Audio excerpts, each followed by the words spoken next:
I will also get to introduce myself a little bit more formally. My name is Ivan Ong. I'm a master's student at the University of Montreal under Richard Mackenzie. I'm doing very early universe research of a more theoretical nature and more specifically on the false vacuum decay mediated by domain walls.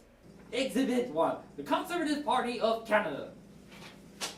In the past few years, the Conservative government has enacted funding cuts to basic science research, and it has hurt students in such a way that more students have been contemplating studying abroad for graduate school than in the past.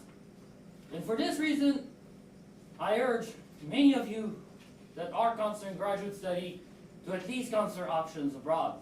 Especially if the Conservatives are re-elected, I would expect this trend to become increasingly prevalent. In which case, I urge you, if you can vote, and if you want to, this year round, not to vote for the Conservative Party whenever possible.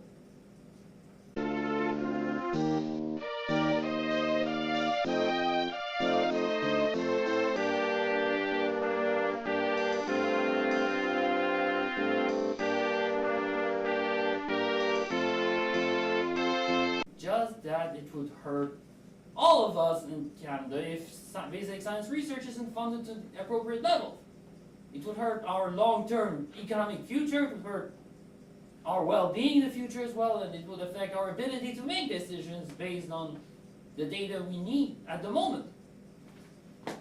Now you may wish to know why I claim that more people will contemplate studying abroad for graduate study in the future in the basic sciences. It's because the funding cuts of the Conservative government, if allowed to be left unchecked, would affect the ability of Canadian professors to take on graduate students, and it would undeniably affect the training they receive. And also, NSERC has suffered through some cuts as well, and NSERC has diverted funding away from basic research to more applied research.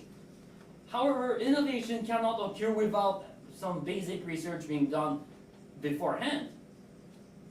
So, I strongly disagree with the cuts being made towards the basic research sector, especially in the face of mounting costs of doing research, basic and applied.